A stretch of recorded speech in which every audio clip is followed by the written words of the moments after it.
Ahí está. Ahí se está grabando. Ya. Partimos de nuevo. El encabezado para chavejar, número 32. Lectura 25, Levítico 25 del 1 al 26.2. Haftará Jeremías 32 del 6 al 27. Y Brit Hadacha, Hebreos 10 del 11 al 18. Y también Lucas 4 del 14 al 22. Entonces tenemos para chavear, que significa en el monte o en la montaña, y parte diciéndonos y hablándonos acerca de esta montaña, Bear, y se refiere al monte Sinaí, ¿cierto? Dice Bear Sinai. Vamos a leer un poquito el encabezado de la paracha en el texto bíblico. Dice, en el monte Sinaí el Señor ordenó a Moisés que le dijera a los israelitas. Entonces, así parte esta porción, ubicándonos en el monte Sinaí. Y una de las preguntas, no sé si ustedes se la habían hecho antes, pero ¿por qué el Eterno eligió al monte Sinaí? En la escritura vemos varios montes, ¿cierto? Siempre se nos está hablando de varios montes. Pero ¿por qué eligió al monte Sinaí? Como nuestros hermanos judíos son bien preguntones, se preguntan eso. ¿Por qué Ar Sinai? ¿Por qué en el monte Sinaí?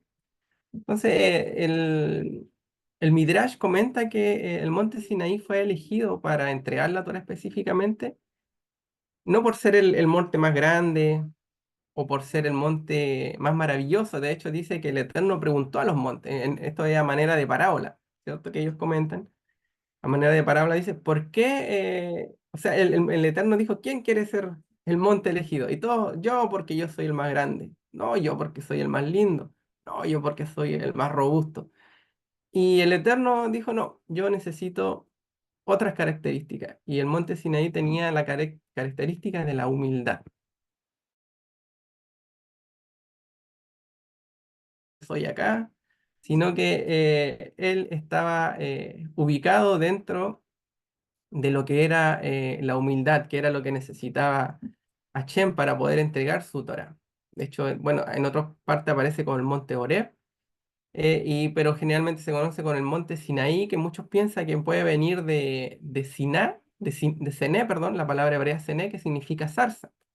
Recordemos que fue el mismo lugar donde el Eterno se le apareció a Moshe con la zarza ardiente. Entonces, probablemente el monte Sinaí haya tenido muchas zarzas alrededor. Así como vemos nuestro monte cuando nosotros subimos aquí a los cerros, generalmente están rodeados de cactus. No sé si han podido subir a los cerros acá en Antofagasta y están rodeados de cactus. Bueno, allá en el sur el tío tiene otra vegetación. Pero en estos lugares desérticos son así y probablemente el monte Sinaí reciba su nombre de justamente de las zarzas que lo rodeaban. Pero como les decía, es importante la humildad. Más allá de este midrash, ¿cierto? Que es a manera de parábola. No sé si realmente habrá sido así. El monte le habré dicho yo o los otros montes habrán dado sus características, pero lo importante de esta parábola es que el Eterno pide de nosotros humildad para poder depositar en nosotros la Torá. Entonces, ¿qué es humildad? Ahí comienza la pregunta, ¿qué es la humildad? Una de las definiciones que me gustó mucho es saber el lugar que nos toca a nosotros en este mundo. ¿Qué me toca hacer a mí en este mundo? Y para eso tenemos que saber hacer y escuchar lo que el Eterno nos va a dar. El Naaseh Benishma. ¿Se acuerda que el pueblo de Israel dijo, haremos y escucharemos? Eso es justamente lo que el Eterno espera de una persona humilde, que esté dispuesto a hacerlo, aún incluso cuando todavía no lo entienda. No sé si les ha pasado, a mí me ha pasado mucho desde que llegué al estudio de la Torah, que uno dice, y manda esto, hay que hacerlo, ¿y por qué? Hácelo primero, y después uno se da cuenta del por qué muchas veces cuando ya lo está haciendo. Entonces, eso es lo que espera el Eterno de una persona humilde, que pueda poner por obra su palabra y que pueda, incluso por sobre su entendimiento. También la humildad nos permite que ingrese información a nosotros. Cuando estamos con arrogancia, ¿cierto? O con orgullo, decimos, no, eso yo ya lo sé. O no, yo, eso, ¿qué me van a enseñar a mí si yo soy el experto en esto? Entonces, cuando tenemos esa actitud, no podemos ser llenados por el Eterno. Somos como un vaso que ya tiene agua. Si uno le quiere echar más agua al vaso, no se puede llenar, porque ya tiene su propia agua. Entonces, lo que espera el Eterno de nosotros es que también estemos dispuestos a recibir de Él y tener ese espíritu enseñable que, que también se ha comentado en otras oportunidades. No creer que nos sabemos todo, estamos recién aprendiendo, todos estamos recién aprendiendo. Por ahí recién aprendiendo nuestras primeras palabras en hebreo, así que imagínense, hay un mundo entero por aprender. Y el Eterno eso espera de nuestra vida, de nuestro corazón, que podamos ser personas en las cuales Él pueda depositar de su sabiduría poco a poco, Shabbat a Shabbat, semana a semana, vamos aprendiendo. Entonces, esa es la primera enseñanza que podamos sacar del monte Sinaí, como parte de esta paracha, vear en el monte, también nos damos cuenta a través de la escritura que los montes son muy importantes para Dios. Fue haciendo cosas en distintos montes. Tenemos el monte Sinaí, pues tenemos el monte Moriah, tenemos el monte de los olivos, tenemos el monte Meguido. El otro día hablaba con un hermano cristiano y me decía, ¿cuándo va a ser Armagedón? ¿Dónde va a ser Armagedón? Ahí yo le explicaba un poquito de la palabra. En realidad, Ar significa monte y Megiddo es un lugar donde se ubica en Israel, una ubicación geográfica de Israel, en Megiddo. Entonces, Ar Megiddo, donde viene la palabra Armagedón, es en el monte de Megiddo, que también es un monte, no es muy grande, es un monte más o menos pequeño, pero es probablemente donde se desencadene quizá esta última guerra más fuerte que se conoce como el Armagedón. Ah, me decía, yo tenía en mi mente Hollywood, otras cosas más espectaculares. Pero Armegido, la guerra de Armegido, significa justamente eso, como en esta paracha, utiliza la misma palabra, Armegido, Monte Megido. Y después finalmente tenemos Arción, que es el monte de Sión, también muy importante, donde está el monte en Jerusalén, junto con Moriah y el monte de los Olivos. Y Sión tiene una característica especial que tiene que ver con que ahí va a salir la Torá. Dice, desde Sión saldrá la Torá, ¿cierto? Desde el monte de Sión. Hoy en día, con todo esto que está ocurriendo en Israel, hay algunos términos que aparecen ahí en las redes sociales que también tenemos que tener cuidado y educarnos respecto a eso, porque se habla, muchos están diciendo hoy en día, yo no soy antisemita, yo soy antisionista. Y claro, lo ven por el lado político y algunas cosas así. Pero en realidad, en lo espiritual, ser antisionista es tratar de oponerse al plan final del Eterno, que es elevar a Sion, que es el monte por el cual se va a elevar por sobre todos los montes de la tierra, y desde Sion saldrá la Torá. Por eso el enemigo se está oponiendo tanto a Sion. ¿Por qué? Porque desde ahí saldrá la Torá, desde ahí gobernará el Mesías. Y todo lo que estamos viendo en los tiempos finales tiene que ver con la escritura. Bien, en esta paracha, partiendo ya después de lo que dice en el monte Sión, nos comienza a hablar del Shemitah y del jubileo, ¿cierto? Que son dos temas que también lo vimos ya en años anteriores, pero vamos a hacer un recuento para poder tener el contexto de la porción. Y nos habla de estos dos momentos, de estos dos ciclos que son importantes dentro de la escritura. Tenemos el Shemitah, que son los 7 años, así como lo son en los días, ¿cierto? Tenemos 7 días de la semana, 6 para trabajar y uno para descansar. Respecto a año también es lo mismo.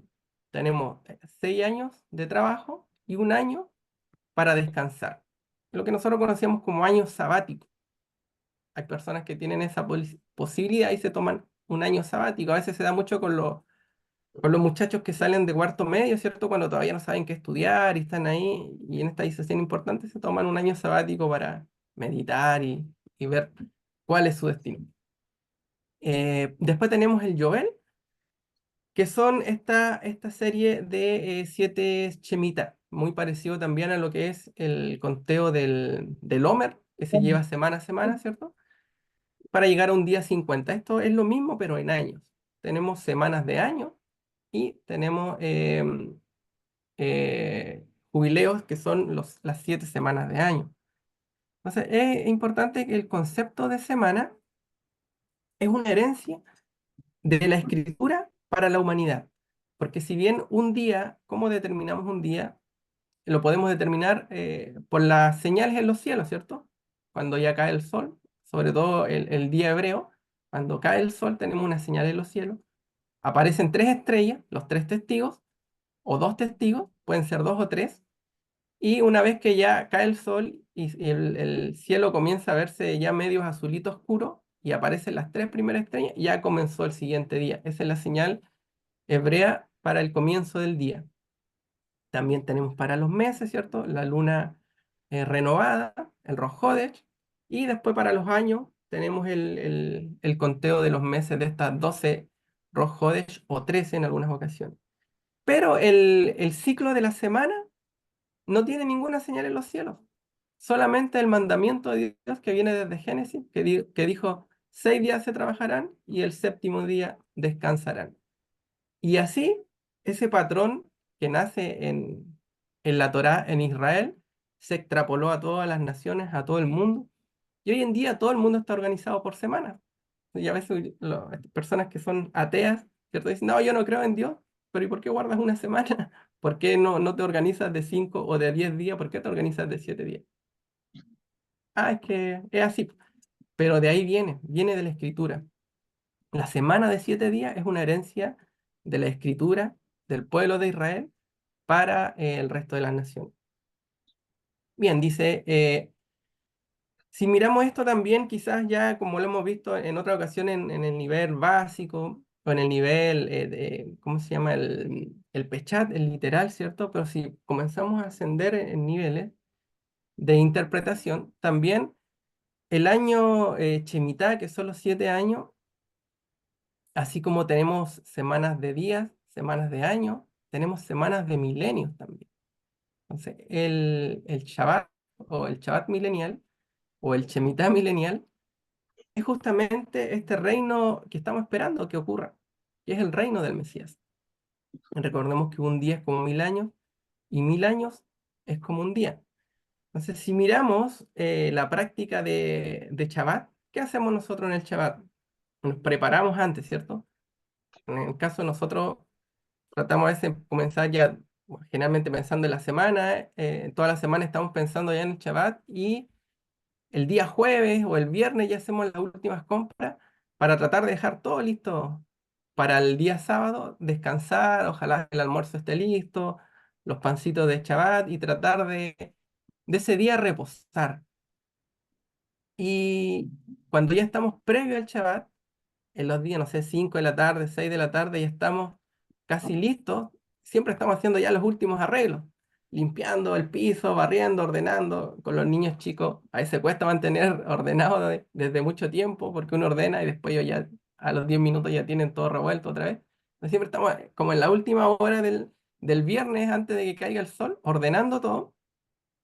Y el Eterno en esta porción me hacía pensar que estamos nosotros justamente en el Shabbat milenial, a punto de entrar el Shabbat milenial, y estamos en esas horas previas de ingreso al Shabbat. Entonces, estamos en lo que se conoce como los preparativos del Shabbat, los preparativos del Shabbat milenial. Y probablemente nos toque correr también, toque correr en muchas de las actividades para poder prepararnos y entrar a este milenio. No sé si a ustedes les ha pasado eso de que a veces, cuando sobre todo que estamos recién aprendiendo, el Shabbat nos hizo trabajar bastante en un inicio, ¿cierto? A nosotros nos pasaba, por ejemplo, empezábamos a mirar cómo se guardaba y veíamos que se tenían velas, copas, pan, bandeja y no teníamos nada de eso. Entonces encontramos por ahí unas copas que nos habían regalado para el matrimonio y nunca la habíamos usado, porque yo no soy mucho de tomar licor ni nada de eso, así que estaban ahí en su cajita. Ah, y ahí las sacamos, entendimos para qué nos habían dado esas copas. Así que las sacamos para el chaval, tenemos copas, compramos unos candelabros, nos fuimos haciendo de unas bandejitas para el pan, y así poco a poco nos fuimos armando, pero en un principio fue muy trabajoso. ¿Por qué? Porque estamos recién aprendiendo esto. Pero eso tiene una significancia también en lo profético, en que estamos nosotros previo ya al reino milenial y también nos está tocando esto de poder ponernos a tono espiritualmente y trabajar y quizás correr para poder entrar de buena manera al Shabbat milenial. Dice en Hebreos 4 del 8 al 9 dice, porque si Josué los hubiera dado un reposo, Dios no habría hablado posteriormente de otro día. Por consiguiente, queda todavía un reposo especial para el pueblo de Dios, porque el que entra en el reposo de Dios descansa también de sus obras, así como Dios descansó de las suyas. Y ahí dice, esforcémonos pues por entrar en ese reposo, para que nadie caiga al seguir aquel ejemplo de desobediencia. Entonces, yo cuando leía Hebreo decía que será este día de reposo, no entendía nada. Ahora ya lo entiendo, que se refiere al reposo milenial que estamos a punto de entrar. Y dice, esforcémonos por entrar en ese reposo. Y como con estas actividades que nos toca hacer previo ahora al Shabbat, entendemos esta frase que dice, esforcémonos. Claro, hay que esforzarse para entrar al Shabbat.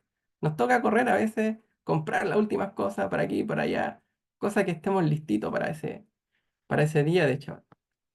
Entonces, después tenemos, hablando un poquito más de los preparativos, dice el versículo 3 dice, durante 6 años sembrarás tus campos, podarás tus viñas y cosecharás de sus productos. Entonces, si entendemos y llevamos a la analogía de los milenios, son 6 milenios o 6000 años en los que se puede sembrar sus campos, podar viñas y cosechar. Los 6 milenios hacen alusión a este mundo material en el que vivimos y es en este tiempo en el que tenemos que trabajar, así como en la semana trabajamos 6 días, 6 por 1 podría ser el turno de Dios, ¿cierto? Acá en esta zona del norte estamos acostumbrados a los turnos 4 por 3, 7 por 7. En realidad el turno de Dios es 6 por 1. 6 días de trabajo y uno de descanso. Y en estos 6 años mileniales son los años donde trabajamos. Y acá nombra tres cosas: el campo, la viña y después viene la cosecha. Si lo entendemos en estos niveles más alegóricos, más elevados, más allá de lo literal, ¿qué puede significar trabajar en el campo? ¿Qué es el campo? El campo es la tierra y los animales. Entonces, esto nos habla de trabajar en nosotros mismos, pero en nuestras partes más bajas, que son nuestros instintos animales, podríamos decir, en la carne, en lo que nos habla el Brit Hadashah, trabajar en toda esta carnalidad que toca dominar, ¿cierto? Y ahí es donde tenemos la lucha con la inclinación al mal, con el Yetzer Hará que se conoce en hebreo. Entonces, esta parte nuestra, que es el instinto o la parte más baja del ser humano, del alma, se conoce en hebreo como nefesh. El nefesh es el alma más baja o el alma animal. Y es en ese punto o en esa parte que la escritura nos está hablando en un nivel alegórico, que tenemos 6 días para trabajar en el campo. Tenemos 6 días para prepararnos para el Shabbat. O sea, es en este tiempo en el que tenemos que trabajar en nuestra carnalidad para dominarla, previo a la entrada al Shabbat milenial. Después tenemos, bueno, en Gálatas Pablo nos habla de esto con los frutos de la carne, ¿cierto? Dice, y manifiestas son las obras de la carne, que son el adulterio, fornicación, inmundicia, laxivia, idolatría, hechicería, enemistad, pleitos, celos, iras, contiendas, disensiones, herejías, envidias, homicidios, borracheras, orgía y cosas semejantes. A estas, acerca de las cuales los amonesto, como ya os he dicho antes, que los que practican tales cosas no heredarán el reino de Dios. Entonces, tenemos que, por un lado, la Torá nos está diciendo que hay 6 días para trabajar el campo en un nivel SOT, quizás si podríamos llamarlo. Está hablando de, tenemos 6 días, 6000 años el ser humano, para poder trabajar su carne. Todo esto que nos dice Pablo. El adulterio, la fornicación, la idolatría, la hechicería, todo lo que viene de la carne es en este tiempo en que tenemos que trabajarla para poder eliminarla de nosotros. Todo lo básico, toda la carnalidad tiene que ser mermada, menguada, porque dice que no heredarán el reino de los cielos. Después vemos el segundo punto que dice, trabajarás tus campos y podarás tus viñas. ¿Cómo podemos entender en un nivel alegórico qué son las viñas? La viña es de donde se extrae el vino, ¿cierto? Y el vino es la alegría. Esto está conectado con el Ruach, con el espíritu, con nuestro espíritu que tenemos, nuestro espíritu podríamos decir con E minúscula, que tenemos el Espíritu Santo que es con E mayúscula, y nuestro propio espíritu que es con E minúscula y que se conecta al Ruach, se conecta y lo eleva. Entonces por eso Pablo nos dice que tenemos una lucha entre la carne y el espíritu, ¿cierto? La carne nos quiere llevar hacia abajo, hacia la parte más baja, y el espíritu nos quiere elevar y llevar hacia lo celestial. Entonces, esta viña, este viñedo nos está hablando en un nivel figurado al espíritu, al ruach, a nuestros sentimientos, nuestras emociones, que son las que tenemos que elevar. ¿Cuál es nuestra lucha generalmente? Si es que estamos con un ánimo bajo o estamos con buen ánimo, un ánimo alto. ¿Dónde está nuestro ánimo? ¿Está más hacia la carne o está más hacia el espíritu? Cuando estamos con un ánimo bajo, generalmente necesitamos conectarnos con el Ruach, ¿cierto? Necesitamos estar en oración, necesitamos estar en alabanza y eso nos revitaliza, nos eleva nuevamente. Entonces, el viñedo hace alusión a esta alegría que viene, una alegría que viene del Espíritu. Lo mismo también nos dice Gálatas 5:22, más el fruto del Espíritu es amor, gozo, paciencia, benignidad, bondad, fe, mansedumbre, templanza. Contra tales cosas no hay ley. Es decir, no hay nada en la ley que nos pueda traer alguna condenación por amor. No, no hay nada contra eso. Entonces después viene las cosechas. El tercer punto dice, sembrarás tus campos, podarás tus viñas y cosecharás sus productos. Eso lo hacemos durante los 6 años.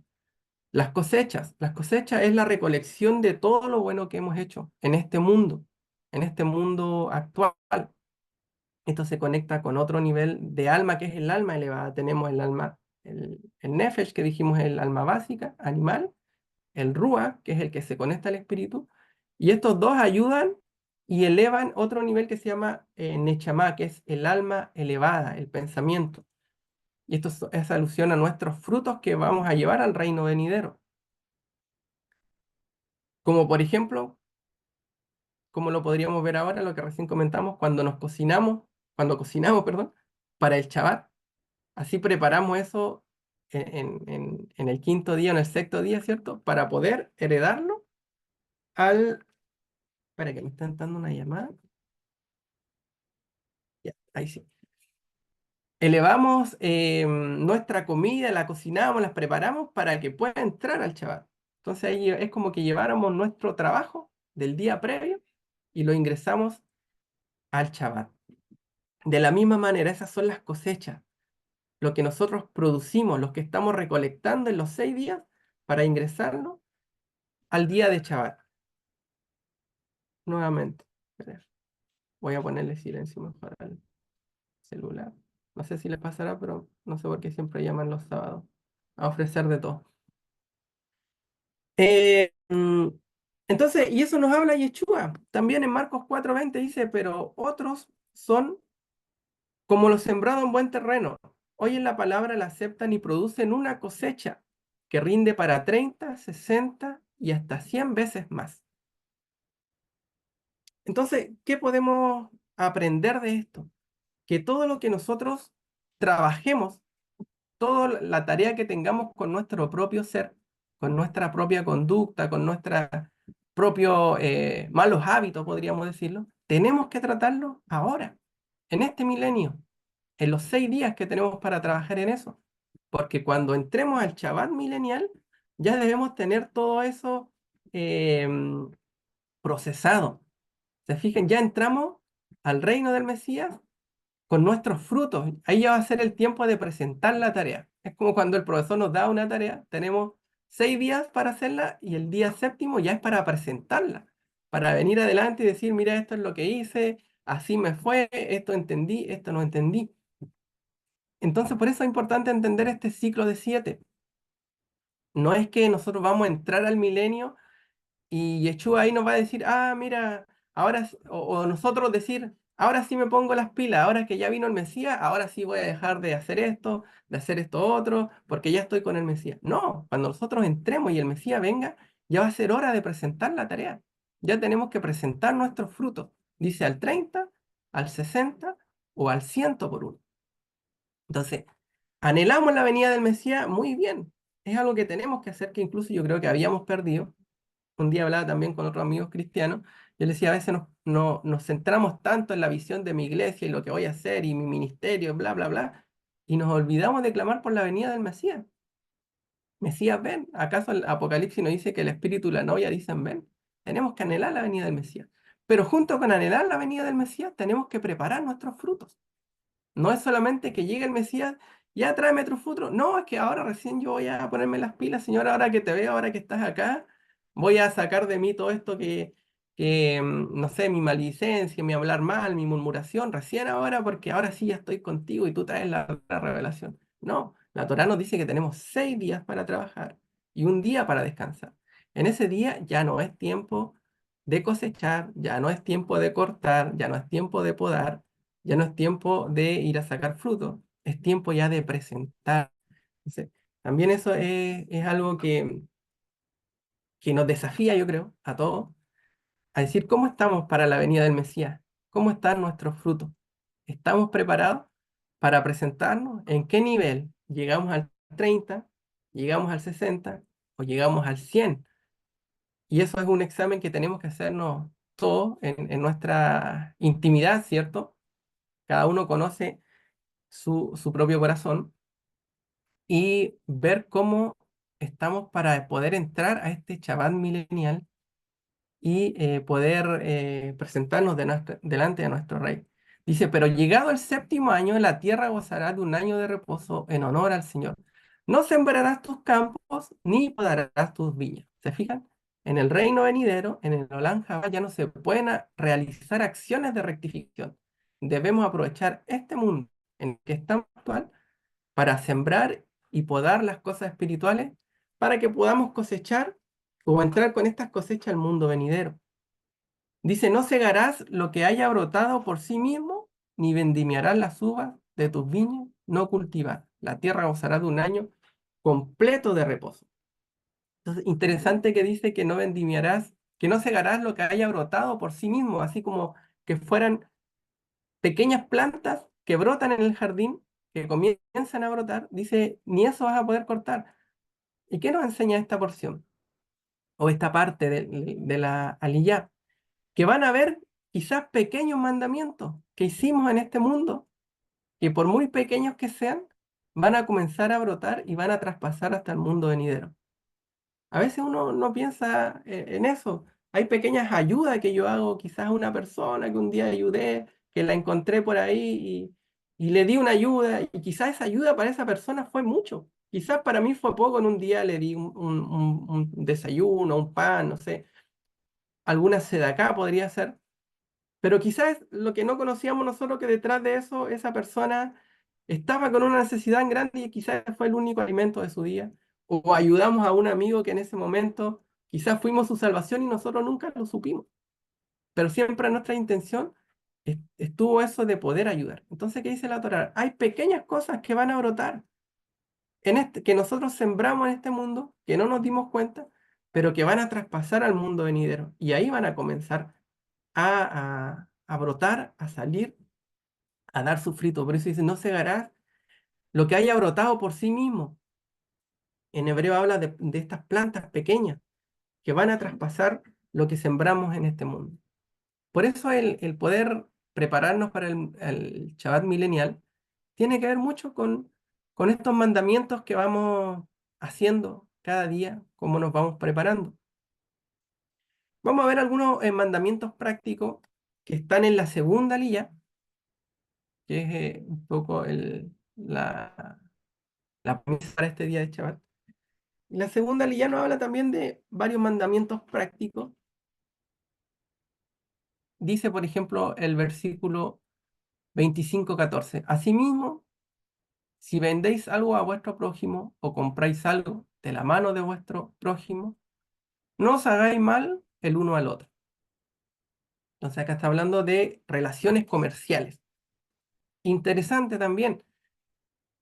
Generalmente el tema de dinero no se trataba mucho, al menos en las iglesias que, por lo menos en la que yo participé, no, o sea, no se hablaba en el sentido de educación en temas de dinero.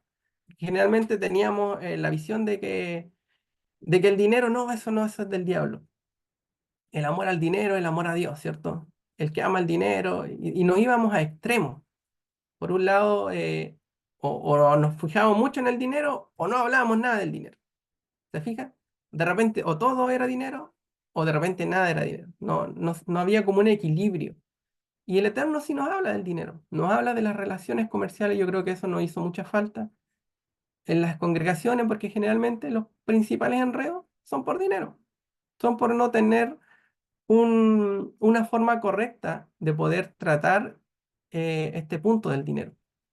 Entonces acá nos habla de eso, dice asimismo, si vendieres algo a vuestro prójimo, compráis algo de la mano a vuestro prójimo, no nos hagáis mal el uno al otro. Entonces la Torá empieza a regir las actividades comerciales entre hermanos, entre nosotros, porque el dinero es parte de nuestra vida, ¿cierto? Yo a veces siento como que el dinero, que no se malentienda, es como sagrado. ¿En qué sentido? En que representa la vida de otra persona. Porque esa persona, para que obtenga esos 1.000 pesos, por ejemplo, dejó su vida, su trabajo, dedicó su tiempo, dejó mucho para poder conseguir esos 1.000 pesos, y que venga yo y se los tome y quiera estafarlo y engañarlo, es como atentar contra su propia vida. Todo lo que a él le costó, tomar de una manera fácil lo que a él le costó con mucho sudor. Entonces dice, no hacer mal el uno al otro se refiere aquí a asuntos monetarios. Si un vendedor pide un precio alto de un producto a un comprador que no conoce el valor del producto, este le engaña o está engañándole. Si cobra más con intención si cobra más con intención, transgrede este mandamiento de no hacer mal el uno al otro. O sea, de la misma manera, si un comprador intenta adquirir un producto valioso por un precio bajo, si el vendedor no conoce su verdadero valor, también transgrede este mandamiento. Entonces acá estos comentarios tocan este punto sensible, o sea, ya sea nosotros comprando o vendiendo, no podemos sacar partido de la otra persona. Si quizás yo tengo más habilidad y soy un buen vendedor, por decirlo, pero ser un buen vendedor dentro de lo que es ético. Yo no puedo engañar a otra persona diciéndole, no, esto vale mucho dinero, siendo que realmente vale muy poco dinero, y como decimos en buen chileno, lo engrupimos y somos buenos vendedores porque vendimos una piedra en muchos dólares y la otra persona se fue feliz con su piedra y nosotros sabemos que en realidad no tiene ese valor. Entonces, eso a los ojos del Eterno no es bien visto. Quizás somos, a los ojos de otros, hoy unos secos vendedores, pero en realidad estamos tomando partido quizás de la ignorancia de la otra persona. Eso tenemos que tener cuidado de ser justos en nuestras actividades comerciales. Por otro, Ricardo, sí, dígame. una consulta en relación a eso. ¿Eso va entre hermanos, el pueblo, o se debe utilizar eso con todas las personas en Sí, general? claro. Sí, es en Es general. una forma de Lógicamente, actuar de la, uno. to- claro, la Torá está hablando en este caso, en el literal, podríamos decir, está hablando en las transacciones entre propios hermanos, entre los israelitas, porque le está dando las normas para que comercien dentro de la tierra de Israel. Pero sin duda son los principios que nosotros tenemos que tomar también para nuestra propia vida, de poder ser personas íntegras en lo económico, en nuestras transacciones comerciales. Como decía, no podemos estar cobrando mucho, mucho me refiero a allá con engaño, ¿cierto? Como le decía, un ejemplo burdo, pero vender una piedra. Me acuerdo que la otra vez había un niñito que se hizo viral que vendía un pedazo de palo, ¿se acuerdan? No sé si vieron, que era muy gracioso. Una cosa así. Tratar de decir, no, este palo vale no sé cuánto. Entonces, ¿qué es un pedazo de palo que lo encontró allá botado? Y él lo logró vender y todo. Pero era un niño, pero eso lamentablemente pasa en personas adultas y ya con mucho más dinero y con otros bienes. El adulto siempre ya tiene una mala intención, o más que mala intención, una avaricia de poder ganar mucho más sabiendo que eso vale poco. Entonces, eso el Eterno ahí nos pide también tener un criterio y que eso Él no le llama o no es bueno a sus ojos. Y por otra parte, también cuando somos compradores, dice de la misma manera un comprador intenta adquirir un producto valioso por un precio más bajo. Esto se da también mucho generalmente con con estas tiendas pequeñas, con emprendedores, donde yo voy y digo, le compro eso, pero si vale 1000, se lo compra a 800 y lo compro 10 a 800. Entonces, claro, el emprendedor chiquitito ilusionado con, no sé, está vendiendo su tortita, algo así, o su sándwich, dice, te compro 20 sándwiches, pero si vale 1000 a 800. La persona por querer ganar y por poder vender su volumen, ya acepta. Entonces eso tampoco está bien visto a los ojos de Dios. O sea, si cobra 1000 pesos, págale los 1000 y compra los 10 productos por los 1000 pesos. Porque eso no lo podríamos hacer con las grandes cadenas. Yo no puedo ir al líder y decirle, le compro 10 tortas, si me las deja 800 pesos, ¿qué me va a decir la cajera del líder? No me va a pescar. Me va a decir, salga por favor, que tengo una fila atrás de gente. ¿Por qué lo hacemos? ¿Con quién lo hacemos? Con el cual podemos tener una ventaja. Y eso al Eterno y generalmente es el más débil. Entonces no es lo mismo decirle al supermercado, como digo esto, que decírselo a un emprendedor que quizás está recién partiendo con su negocio, que está recién vendiendo sus cosas y a ellos más se les oprime, se les pide descuento, se les exige y no. Entonces, para el Eterno eso no es bueno. Tenemos que, dice ese mismo, vendéis algo a vuestro prójimo o compráis algo de vuestra mano, no lo hagáis mal, no lo hagamos con engaño. Bien, cosas que son bien prácticas, que yo creo que vivimos todos los días, día a día. El tema comercial todos los días lo vivimos, todos los días. Por eso es importante y la Torá lo norma, no hace esto oídos sordos, porque todos los días nosotros nos levantamos y compramos, desde el pan. Partimos en la mañana a comprar pan, a comprar acá y acá, tenemos lleno de actividades económicas durante el día. Que la micro, el taxi y todo eso. Después dice el 17, así que no os hagáis mal el uno al otro, sino que temáis a vuestro Dios, porque yo soy Hachén, vuestro Dios. Según Rachid, dice, a el hacer mal en esta otra parte, se refiere a asuntos verbales. Entonces está hablando que por una parte podemos hacer daño en lo económico, pero también en lo verbal. El temor a Dios evita que uno haga el mal por dos razones. Primero, el que teme a Dios sabe que cada hombre ha sido creado a su imagen y semejanza y merece ser respetado por ello. No importa su conducta. Lo importante también, aprender a respetar al prójimo solamente por ser humano, porque todos fuimos creados a imagen y semejanza de Dios. Aunque no nos guste, aunque sea del otro partido político, aunque sea del otro club de fútbol, aunque sea del otro bando, de mi competencia. Siempre tenemos que guardar un respeto solamente por ser nuestro prójimo y porque es una imagen de Dios. Después dice, el que engaña o hostiga a un ser humano está haciendo daño a la imagen de Dios, así que el temor a Dios hace que tratemos al prójimo con respeto y con amor. Así que como le digo, dentro de eso hay que hacerlo con respeto, hay que hacerlo con amor dentro de estos márgenes que nos da la Torá. Y el segundo, el temor a Dios hace que una persona no pueda engañar a otra en asuntos económicos de palabra porque sabe que Hashem lo ve todo. O sea, el Eterno ve todo lo que hacemos. Conoce nuestros pensamientos. Dice en Hebreos 4:13, no hay cosa creada oculta a su vista, sino que todas las cosas están al descubierto y desnudas ante los ojos de aquel a quien tenemos que dar cuenta. Ya podemos engañar a una persona, pero no vamos a engañar nunca a Dios y un día vamos a tener que dar cuenta a Él de todo lo que hemos hecho. Dice, daños verbales pueden ser algunos ejemplos como para aterrizar el mandamiento. Darle la impresión al vendedor de querer comprar un producto cuando no hay una intención de hacerlo. O sea, cuando yo no, si está re bueno, todo, yo quiero comprarte, pero en realidad en mi intención no quiero hacerlo. Yo decía, ¿en qué raro en eso? ¿Cuándo se va a dar eso? ¿Cómo uno sería tan mala clase, mala onda? Pero después me di cuenta en el tema industrial que sí pasa mucho también. Cuando uno va, llama a empresas a licitar, se da mucho de que a veces te invitan y no es justamente para comprarte, sino para saber cuánto tú estás cobrando, para saber cuál es tu servicio, para sacarte información económica. Y así le digo, mira, a esta empresa cobra tanto y le dicen a la otra empresa que si es su cliente habitual, tú cobras esto, porque tu competencia cobra tanto.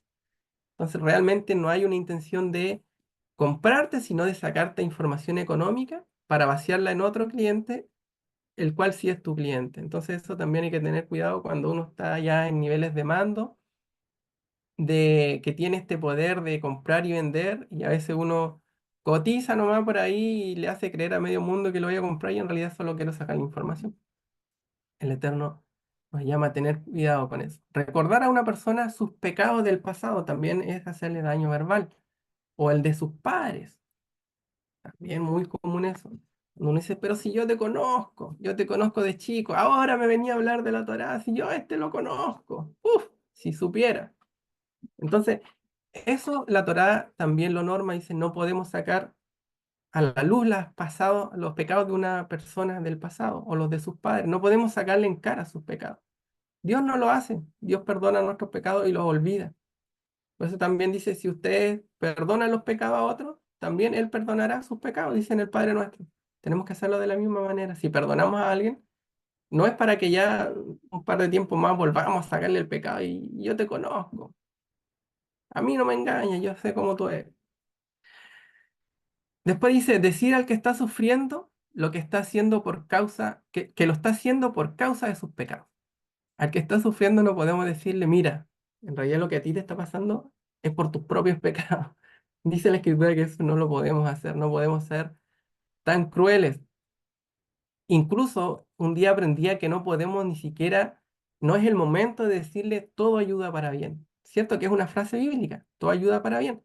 Pero cuando una persona está con un dolor profundo, ha pasado una tragedia en su vida, no podemos ir y decirle quizás con una actitud indolente, no te preocupes, ayuda para bien. Esa es una frase judía, pero dentro del judaísmo está prohibido decirla cuando una persona está con una, está dolida en su corazón. No se puede decir. El todo ayuda para bien es para nosotros mismos, para que nosotros cuando estemos pasando por una situación difícil, nos recordemos de esta palabra y nos anime y nos diga, todo ayuda para bien, pero no para ocuparla de una manera indolente con una persona que está sufriendo, porque iríamos en contra de la misma palabra que nos dice que tenemos que llorar con el que llora y tenemos que alegrarnos con el que está alegre. Entonces tenemos que ser empáticos. Si una persona está llorando, nosotros sabemos que todo ayuda para bien, pero no es el momento de decirlo. Va a llegar un momento en que esa persona, su dolor se calme, su herida ya está un poco más sana y cuando necesitemos motivarlo y sacarlo adelante, ahí podríamos utilizarlo, pero a manera de consuelo. ¿No? Eso es un poco que es sabiduría. ¿Cuándo lo aplico? ¿Cuándo aplico el mandamiento de una manera sabia? Y en ese momento, ya cuando la persona está sana, ha pasado un par de días o un tiempo quizás, le digo, mira, en realidad yo veo que esto te está ayudando en esto, te está ayudando para bien, pero con la actitud de levantarlo, de animarlo. No en el momento que está sufriendo, así, no, tranquilo, todo ayuda para bien. Y la otra persona que te va a contestar, pero es que va a seguir llorando, pero es que me duele, porque no es el momento de decirlo. Después dice contestar a una persona de una manera grosera, falsa o engañosa. También se clasifica como daño verbal, en la forma de contestar, grosera. O sea, así como que no me importa. Falsa o engañosa. Incluso con nuestros hijos, hay que tener cuidado con eso. A veces a Florencia, a mi hija, le gusta jugar a las preguntas infinitas. Me dice, papi, jugamos a la pregunta infinita. Ay, ya me duele la cabeza. Porque empieza, ¿por qué te pusiste esa chaqueta? Porque me gusta. ¿Y por qué te gusta? ¿Por qué esa abrigada? ¿Y por qué esa abrigada? Porque está hecha de un material de algodón. ¿Y por qué está hecha con ese material? Y así, son preguntas infinitas que nunca van a terminar. Siempre te van a preguntar por qué. Y al final yo estoy, ya, hija, porque sí. Y uno cae en sin darse cuenta, puede caer en eso de responderle quizás ya de una manera de que quiero cortar esto. Bueno, es un pequeño ejemplo con los niños, pero en la vida se nos puede dar en muchas situaciones el contestar mal, el contestar de una manera falsa, el contestar de una manera engañosa. El usar apodos ofensivos también se considera un daño verbal, muy común en nuestra cultura chilena y latinoamericana. Los apodos ofensivos. Si bien hay apodos que a veces a uno le gusta que le digan, no sé, a mi esposa decirle amor, ah, amor, ya es un apodo cariñoso. Pero lamentablemente en nuestra cultura tenemos los apodos ofensivos como algo muy normalizado. No sé, pues vemos al tal persona, ah, el pelado tanto, el chico tanto, el guatón tanto, el orejón, el narigón, y son cosas que a las personas les causan un daño en su estima. Y eso la Torá nos dice, no, cuidado con esas palabras, no es una forma que al Eterno le agrade. Esto se da mucho en todo, amigo, en lo laboral, en lo que uno quiera.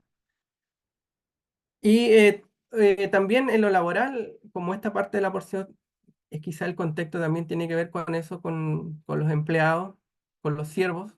También en lo laboral hay que tener cuidado cuando nos toca relacionarnos con nuestros pares. El trato laboral, el no ser ofensivo en nuestras relaciones. Bien, quizá ya, ¿qué hora es ya? 1:20, voy a tratar de ir cerrando para no estirarnos tanto y alcanzar la hora. El contexto de esta porción es bien, me gustó mucho, muy interesante. Ya terminando la lilla dice, pongan en práctica mis estatutos, observen mis leyes y habitarán seguros en la tierra. ¿Por qué el Eterno está diciendo esto? Ya al finalizar la segunda lilla y diciendo que en la primera lilla nos habló del Shemitah y del Yovel. Entonces, en primer lugar, nos habla de esto porque tanto el Shemitah como el Yovel, si no se cumplen, son causa de exilio. Y fue la causa del exilio, tanto del exilio judío como el exilio de Israel de ambas casas. Recordemos que no se guardó el Shemitah, me parece que esto lo vimos el año pasado, cuando fueron 62 años sabáticos que no se guardaron en la tierra de Israel y 8 jubileos que no se guardaron en la tierra de Israel. Si sumamos 62 más 8, nos dan los 70 años que la tierra descansó. De esto, de acuerdo a Segunda de Crónicas 36, dice, así cumplió la palabra del Señor que había pronunciado por medio de Jeremías, la tierra disfrutó de su descanso sabático todo el tiempo que estuvo desolada hasta que se cumplieron 70 años. ¿Eso por qué la tierra de Israel tuvo que exiliar a sus habitantes para poder descansar? Porque ellos no la estaban haciendo descansar. Seguían trabajando, no guardaban el Shabbat, no, o sea, no guardaban el Shemitah, no guardaban los Yovel, hasta que se cumplieron 70 y la tierra los expulsó. Entonces, el contexto de esta paracha, si le damos una mirada rapidita para no extendernos tanto tiempo, vamos a ir al Levítico 25, vamos a mirarlo en general.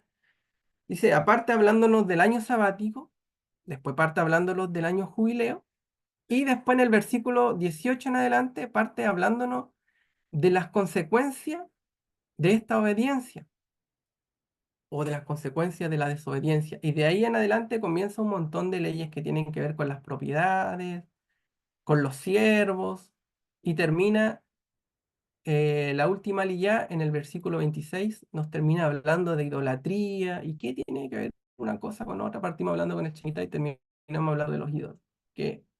¿Para dónde nos lleva este viaje de la Torah? Entonces, tenemos estos dos puntos, Shabbat y Jubileo, y después dice el Eterno en el 18, pongan por obras estos estatutos, mis estatutos, observen mis leyes y habitarán seguros. La tierra dará su fruto y comerán hasta saciarse, y allí vivirán seguros.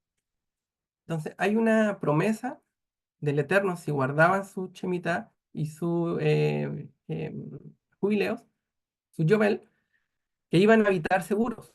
Pero como no lo hicieron, comienzan a venir consecuencias respecto a eso. Y acá después dice, si acaso me preguntan, ¿qué comeremos en el séptimo año si no plantamos ni cosechamos nuestros productos? Una de las cosas que me gusta mucho del pueblo de Israel es que siempre está preguntando. Siempre su relación con Dios es de mucha pregunta, un pueblo muy preguntón. Creo que eso tenemos que imitarlo en cierto sentido, de aprender a hacer preguntas a Dios. Y acá dice, ¿acaso preguntan qué comeremos en el año séptimo si no plantamos ni cosechamos nuestros productos? Es una pregunta válida, ¿cierto? Se nos está dando un mandamiento que dice que trabajemos 6 años nomás, pero el séptimo no trabajemos nada, ni siquiera es por un día. Imagínense si nos cuesta guardar un Shabbat, ¿cuánto nos costará guardar un año entero sin trabajar? Entonces la pregunta que hace Israel dice, ¿y qué vamos a hacer? ¿De qué vamos a comer? Señor, ¿qué nos están mandando? Y acá dice, déjenme decirle que en el sexto año les enviaré una bendición tan grande que la tierra producirá como para 3 años. Cuando ustedes siembren, durante el octavo año todavía estarán comiendo de la cosecha anterior y continuarán comiendo de ella hasta la cosecha del año siguiente. O sea, venía una provisión muy grande, una doble porción, e incluso una triple porción, porque es la porción para el año sexto, para el año séptimo, incluso dice que la quedará para el octavo, cuando recién comiencen a trabajar, porque recordamos que sembrar era un proceso largo. O sea, había que tener provisión para todo eso. ¿Qué aprendemos de esto? Que nuestra provisión está encriptada en saber guardar el Shabbat. O sea, si lo vemos, llevémoslo a la semana.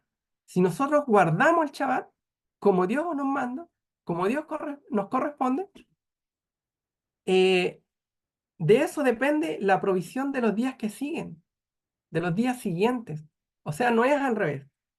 Se fijan, no es que nuestra provisión esté en los días que yo trabajo, en los 6 días que trabajo. En realidad mi provisión está en el séptimo día. Si yo cumplo ese séptimo día, voy a tener productivo 6 días de trabajo, los que vienen hacia adelante. O sea, la provisión me la asegura el séptimo día. Y el otro, los 6 días, son lo que a mí me toca hacer. En hebreo esto se conoce como, la parte del trabajo se conoce como Ishtadrut, y la parte de confianza en Dios, que vendría a ser el Shabbat, se conoce como Bitahom, que es tener la confianza en Dios. De hecho, en realidad es como la verdadera fe de la Biblia. La fe no es como la habíamos aprendido quizá en el contexto más cristiano, que era como yo veo, yo visualizo, yo quiero y yo creo que lo que visualizo me va a venir como una cosa media esotérica. En realidad, en la escritura, la fe tiene que ver, de hecho se traduce, el otro día me tocó traducirla en el curso de hebreo, como firmeza y como fidelidad. Una persona que tiene fe es una persona que tiene firmeza y que tiene fidelidad a la palabra de Dios. Entonces, si el Eterno dice, trabaja 6 y descansa uno, y yo hago eso, y yo soy firme en eso, y tengo la confianza que si es que yo sigo esa receta, me va a ir bien, eso es la fe. ¿Se fijan? No es que yo visualice que me va a ir bien, que me va a llegar provisión y lo creo y lo decreto y lo establezco y lo atraigo y lo arrebato. No, tiene que ver con cumplir lo que Dios me dice, cumplir la receta al pie de la letra que Dios me dice y ser firme en eso. Y Dios va a ser fiel con su palabra. Entonces, eso es importante entenderlo, que la bendición viene producto del Shabbat a nuestra vida, porque lo guardamos. Y por otra parte nos toca hacer lo que nos toca a nosotros, trabajar los otros 6 días. Pero, ¿cuál era el desafío que había acá? ¿Y cuál era el conflicto de esto? Era la avaricia. Porque, ¿qué decían muchos israelitas que comenzaron, por qué no guardaban esto? Porque en realidad no tenían esa fe o no tenían esa firmeza y esa fidelidad a la palabra. Entonces decían, no sé, no me tinca mucho. Yo creo que si trabajo el séptimo día y soy 24/7, realmente ahí sí me va a ir bien. Ahí sí me va a ir bien porque es lógico, estoy trabajando 7 días. Entonces ahí sí que voy a obtener toda la ganancia que quiero. Y ahí comenzó la decadencia de Israel. La decadencia cuando ellos no guardaron esto, siguieron su propia receta de 24/7, que es un lema que muchos ocupan. No, yo soy 24/7, soy full productivo. No, la Torá no nos habla de 24/7, nos habla de 6 por 1, como decía, el 6 por 1. Entonces, a partir de esto, el Eterno comienza hacia abajo, después que nos habló del Shemitah, después que nos habló de Yobel, y después que nos explica, Hermano, sí, sí, dígame. hermano, eh, y donde usted dice el día séptimo, que ese día no se trabaja porque uno se dedica al estudio de la palabra, a alabarlo, a orar a Adonai. Entonces ahí se complementa, creo yo, esa importancia del Señor que dice que tenemos que confiar en Él, porque Él nos va a sustentar, nos va a proveer. Amén, hermana, amén. Sí, muy buena complementación, porque claro, ahora ¿para qué descansamos el séptimo día? ¿Para dormirme la siesta? No, es para poder dedicarnos al Eterno. Por ejemplo, decían que los agricultores en este año Chemita, que era un año sabático, realmente como ya no estaban tan preocupados de su terreno, de sus ovejas, de sus campos, ahora sí tenían tiempo para poder estudiar la Torá, para poder hacer todo lo que no habían hecho estos otros 6 años por sus preocupaciones laborales. Recordamos que solamente Leví era la tribu que se dedicaba a las cosas de Dios, el resto de las tribus eran productivas, todas. Entonces era necesario que pararan un año para que todos se pusieran al día, para que todos estudiaran Torá, para que se impregnaran del Eterno, se llenaran del Eterno y pudieran tener fuerzas para seguir en un nuevo ciclo. Así tenemos que hacerlo. Eso del Shabbat. El Shabbat me gusta mucho porque es quizás el mismo patrón, pero más cortito en algo que nos cuesta, o sea, que no nos cuesta tanto practicarlo, porque si bien en los Shemitah y los Yobel son, de acuerdo a la Torah, son para la tierra de Israel, que sería ideal también que se extrapole para las naciones, pero es mucho más difícil. Por lo menos el Shabbat sí podemos asimilarlo y que es también el mismo patrón. Y la idea es que este día de Shabbat nos dedicamos a eso, nos dediquemos al Eterno, nos dediquemos también a nuestra familia, a estar juntos, a disfrutar de nuestra familia, porque eso es parte de la Torah también. El servicio con nuestra familia, con nuestra esposa, con nuestra hija, dedicarnos tiempo de calidad, de sentarnos, de compartir, hablar con nuestros hijos también de la Torah, jugar con ellos, tener un tiempo de regaloneo en familia, eso es el Eterno, lo que a él le gusta. Para eso es su día santo. Dejar de parar un poco. A veces el trabajo en este mundo nos agobia tanto que es necesario parar. Si nosotros no paramos, comienzan a venir las estrés, comienza a venir la escasez. Y acá lo vamos a ver. Eso es lo que quería llegar a este punto. Dice, desde el versículo 23 hacia abajo, comienza las leyes de las propiedades. Pero entendamos por qué. ¿Por qué el Eterno tiene que hablar de las leyes de las ventas de propiedades? Porque comienza un ciclo de decadencia, de pobreza de la israelita que no cumplía los dos anteriores. El que no cumplía el Shabbat, el Shemitah, y no cumplía el Yobel, iba a comenzar a caer en un ciclo de pobreza y que le iba a costar parte de su propiedad. Entonces, comenzaba a caer en pobreza.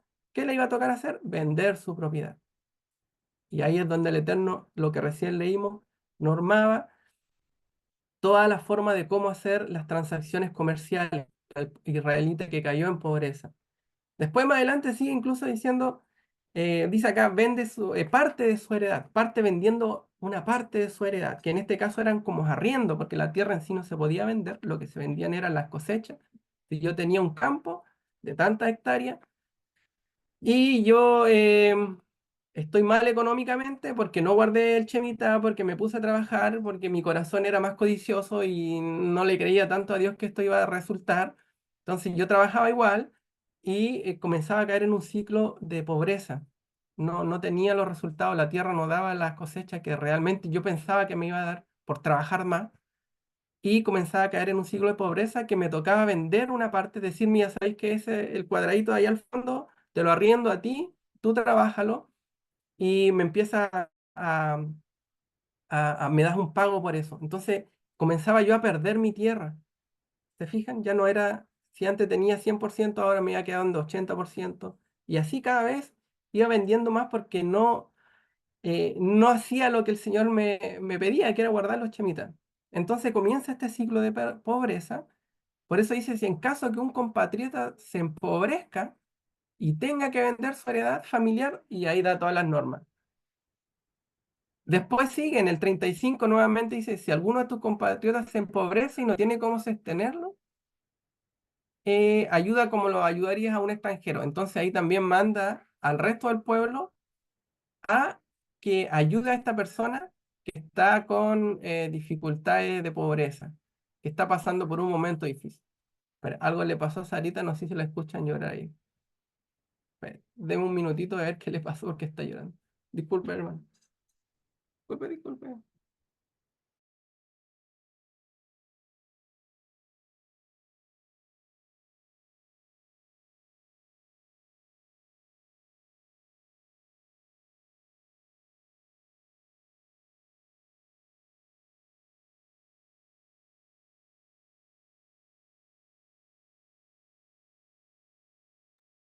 Ya, no, nada, nada difícil. Estaba con su pataleta, ¿no? Ya, dice, si tu compatriota se empobrece ahora y no tiene cómo sostenerse, se fijan que vamos cayendo ahora ya, antes por lo menos tenía heredad, ahora no tiene cómo sostenerse. Y le dice, tú lo tendrías que ayudar. Le habla a otro israelita que sí está en una mejor posición. Después, en el 39 dice, si alguno de tus compatriotas se empobrece, o sea, sigue en este ciclo, debe venderse a ti y ahora no lo harás trabajar como esclavo. ¿Qué quiere decir esto? ¿Cuál era el esclavo? Era como un servidor, como un trabajador.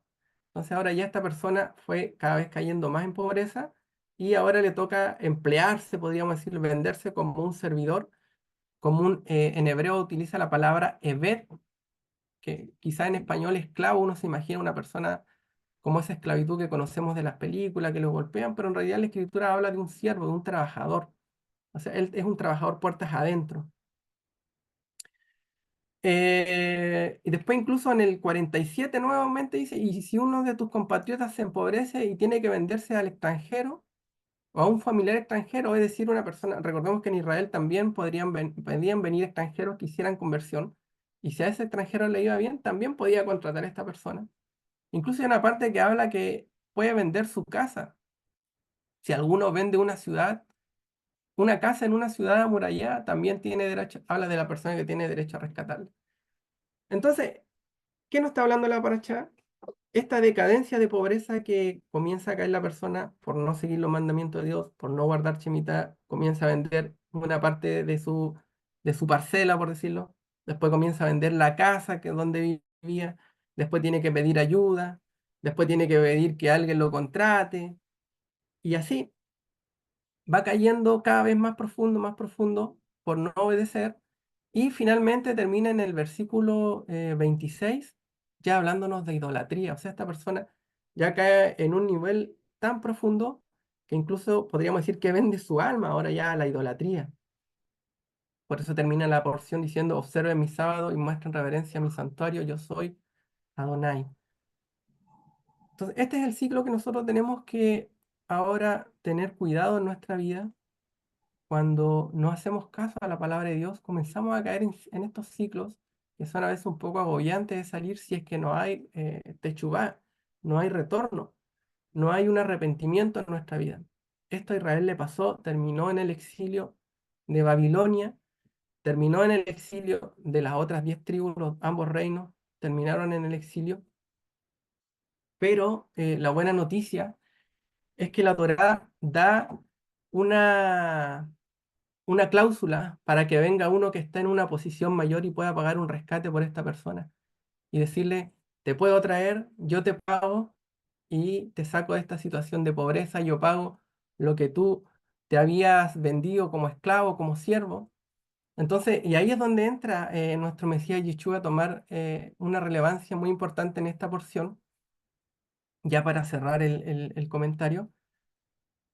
Cuando vemos la figura de Yeshua en esta porción, es tan importante porque Él es nuestro pariente redentor, aquel el que paga esto. Nosotros habíamos caído en esto, Israel cayó en esto, nosotros habíamos caído en esto, estamos en el exilio, estábamos fuera, llegamos a idolatría, estábamos pero muy lejos de nuestro Padre, nunca habíamos guardado Shemitah, nunca habíamos guardado un Yobel. Yo creo que quizás muchos de nosotros recién estamos en nuestro primer ciclo de Shemitah, vamos en el segundo año ahora. Entonces imagínense hacia atrás toda la historia, toda nuestra vida que estuvimos no haciendo esto, ya sea porque no sabíamos, pero nunca guardamos nada de esto en nuestra vida, ni siquiera el Shabbat, ¿cierto? Veníamos de otro contexto, estábamos quizá en idolatría en nuestras vidas, venimos de familias de idolatría, de naciones de idolatría, y Yeshua es ese pariente que se ha acercado a nosotros y que nos ha dicho, yo voy a pagar por ti, yo te voy a sacar de esta situación. Yo te voy a enseñar a guardar el Shemitah, yo te voy a enseñar a guardar Shabbat, yo te voy a enseñar todo esto, aunque quizás nos va a costar trabajo en un principio.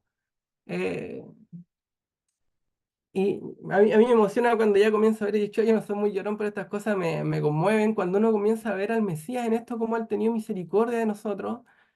Y a pesar de que merecíamos eso, merecíamos los que dice la Torá, llegar quizás a estas condiciones ya tan alejadas de Dios, sin conocer nada de esto. Y esto se conecta también con la parábola del hijo pródigo, ¿cierto? Que estaba por allá lejos. Y él lo único que dice, Señor, yo quiero acercarme y Padre, acércame. Y siquiera trátame como un siervo, como un siervo, como un Evet. Y él dice, no, yo te voy a traer, sacrifiquen el becerro más gordo. Y ese becerro más gordo es Yeshua. Ese becerro que se sacrifica para que el hijo pródigo pueda entrar a la casa del Padre. Es nuestro Mesías, es nuestro sacrificio, nuestro olá, que el Eterno entrega el más lindo de todos, el mejor becerro, y que está preparado para nosotros para cambiar nuestras vestiduras. Esas vestiduras de Torá, porque es cierto, el lino fino dice que representa las acciones justas de los santos en Apocalipsis. El Eterno nos trae todo eso, nos trae a su casa. Tenemos un hermano que quizás se pone celoso, ¿cierto? Que nos está viendo guardar esto y dice, pero ¿por qué ellos están haciendo eso? Si nosotros somos los judíos, ellos no. Entonces estamos entrando en ese conflicto quizás, pero el Eterno nos está trayendo, Él va a tratar con ellos y tenemos que estar en armonía, como dice también la Escritura, cuán bueno es que los hermanos habiten juntos y en armonía. Y quizás como cierre de esto es hacer esta reflexión en Yeshua, que Él es el que nos trae. Dice, pero ahora habiendo sido liberados del pecado y hechos siervos de Dios, tenéis por vuestro fruto la santificación, como resultado la vida eterna. O sea, ahora en Yeshua somos nosotros siervos de Dios, somos este Evet, Él es nuestro hermano mayor que está en una mejor situación que nosotros, que nos ha comprado, ¿cierto? Y me gustó mucho una reflexión que decía la paracha esta semana en la primera liyá, en el maná diario, cuando hablaba de cómo en el tiempo de Yeshua fue un Shemitah probablemente en su primera venida y en su segunda venida va a ser un Yoel. Y justamente él cumpliendo estas dos porciones, cumpliendo tanto el Shemitah y en el Yoel, porque recordemos que en el Shemitah, ¿qué pasaba con el siervo? Si él quería seguir con su amo, se le marcaba la oreja, se le circuncidaba la oreja, que podríamos decir se ponía su oreja en la puerta y se le marcaba, ¿cierto? Un mandamiento medio raro que uno dice, ¿qué significa? Pero eso no habla de circuncisión de nuestro oído para que podamos oír la Torá, pero la Torá de nuestro Mesías Yeshua.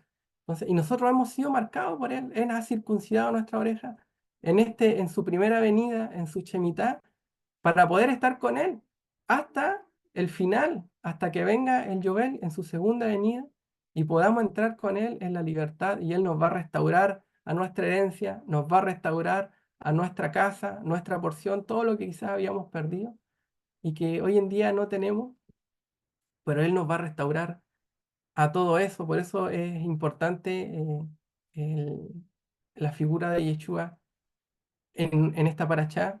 Él es el que nos trae al monte, ¿cierto? A Bear Sinai. Él nos ha traído a Sinaí en este camino, ¿cierto? Estamos ahora en Sinaí, estamos estudiando Torá, ¿cierto? Después de mucho tiempo.